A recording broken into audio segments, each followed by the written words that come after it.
राहुल गांधी द्वारा मणिपुर से न्याय यात्रा शुरू की है। वहीं महिला कांग्रेस ने भी महिलाओं को साधने के लिए नारी न्याय पोस्टर लॉन्च किया है, जिसमें आर्थिक सशक्तिकरण, सामाजिक सशक्तिकरण, शिक्षा, स्वच्छता, शौचालय, राजनीति सशक्तिकरण को लेकर बात कही गई है।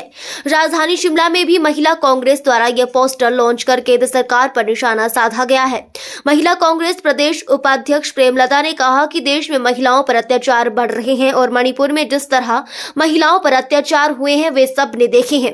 इसको लेकर राहुल गांधी ने मणिपुर से ही न्याय यात्रा शुरू की है। इसी को देखते हुए महिला कांग्रेस भी नारी न्याय है, तैयार हैं हम पोस्टर लॉन्च किया गया है और महिलाओं के बीच जाकर केंद्र की महिला विरोधी नीतियों को उजागर किया जाएगा। उन्होंने कहा कि केंद्र की मोदी सरकार के कार्यालय में महंगाई आसमान छू रही है। खासकर गैस सिलेंडर से लेकर अन्य खाद्य वस्तुओं के दाम बढ़ाए गए हैं, जिससे महिलाओं का बजट डगमगा गया है। सभी खाद्य वस्तुओं के दाम दोगुने हो गए हैं। इसको लेकर कांग्रेस लगातार आवाज उठाती आ रही है और महिला कांग्रेस भी केंद्र सरकार से बढ़ाए गए दामों को वापस लेने की मांग करती है। हिंदुस्तान में जिन्होंने यात्रा की है वो कहते हैं कि लोगों को प्यार बांटते हम, और सच्चाई भी यही है। तो इस बार खासकर महिलाओं के ऊपर जो अत्याचार हो रहा है हिंदुस्तान में, इसलिए उन्होंने मणिपुर से अपनी यात्रा शुरू की। क्योंकि मणिपुर का तो आपको मालूम ही है कि मणिपुर में किस तरह से एक महिला को निर्वस्त्र घुमाया गया, उसके ऊपर जो है कोई भी एक्शन केंद्र सरकार ने नहीं लिया। पूरी भीड़ जो है उसके पीछे लगी रही, परंतु किसी ने भी उसको नहीं बचाया। बहुत ही शर्मनाक घटना हुई। तो ये हमारे पूरे मतलब लोकसभा में भी आवाज़ गूंजी थी, परंतु इसके ऊपर कोई जो एक सशक्त एक्शन लेना चाहिए तो वो नहीं हुआ।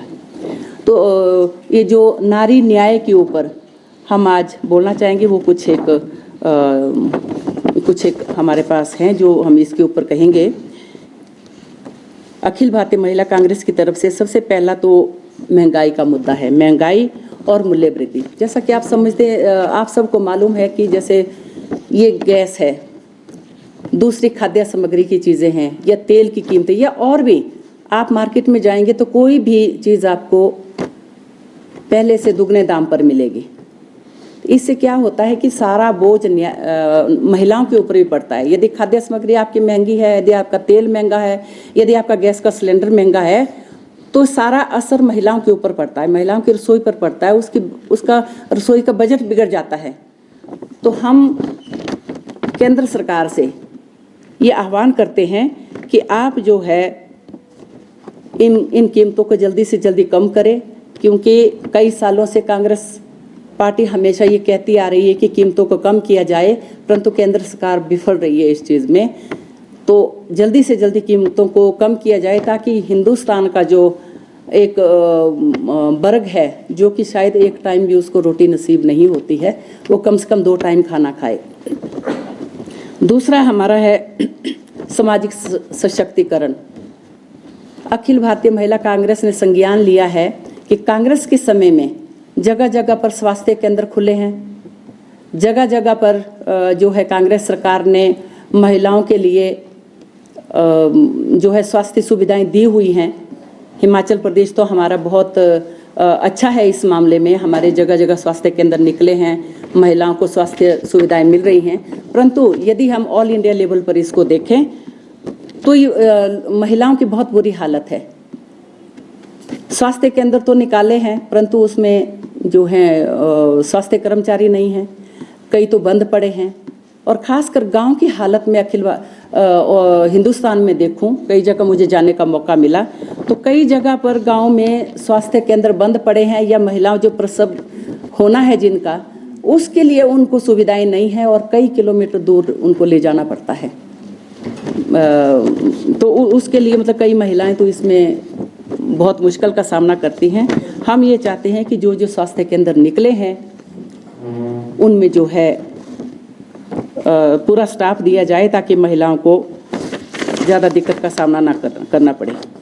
शक्तिकरण, जैसा आप सब जानते हैं कि श्री राजीव गांधी जी जब हमारे प्रधानमंत्री थे, उस समय पंचायतों में हमें जो आरक्षण दिया गया था, और उस आरक्षण का नतीजा ये हुआ कि गांव में गांव जो आरक्षण दिया, शहरों में भी आरक्षण मिला महिलाओं को, उससे बहुत सी महिलाओं को आगे आने का मौका मिला।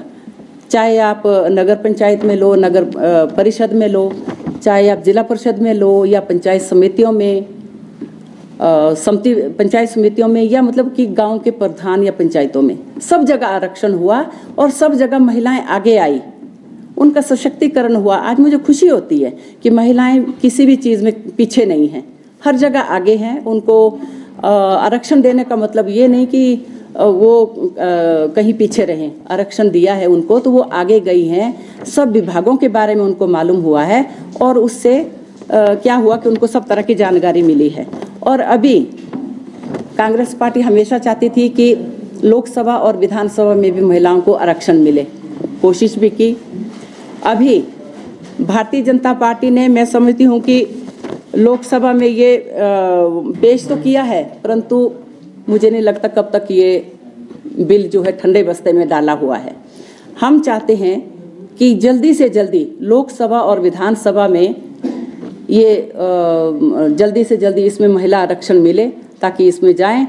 ये ना हो कि जैसे 15 लाख रुपए बोला था देने के लिए, फिर कहते हैं कि ये तो जुमला है, महिला आरक्षण बिल ऐसी जुमला साबित ना हो। तो महिलाओं को आरक्षण दिया जाए ताकि महिलाएं, ये बात मैं ज़रूर कहूँगी कि महिला जो है हिंदुस्तान में आधी आबादी महिलाओं की है। महिलाओं का वोट भी उतना ही मूल्य है महिलाओं के वोट का जितना हमारे पुरुष भाई के वोट का मूल्य है। तो महिलाओं को आरक्षण मिलना बहुत ज़रूरी है ताकि राजनीति में भी उनका सहयोग हो। और हिंसा के खिलाफ जो है, जैसे मैंने आपको कहा कि बीजेपी सरकार ने महिलाओं के खिलाफ सबसे जघन्य अपराध करने वाली बिल्किस बानो मामले में अपराधियों को रिहा किया है। तो कितनी शर्म की बात है। और वैसे मणिपुर मामले में तो सरकार बिल्कुल बहरी हो गई है। तो हम चाहते हैं कि महिलाओं की सुरक्षा हो और साथ में महिलाओं को जो है सुरक्षा मिले, जिसमें यह है कि महिलाओं के खिलाफ इस्तेमाल की जाने वाली अपमानजनक जो भाषा होती है और सड़कों पर और ऑनलाइन पर बेरोक टोक टोल संस्कृति के खिलाफ प्रभावी कदम उठाए जाएं, ताकि महिलाएं अपने आप को सुरक्षित महसूस करें। और साथ में एक और हमने किया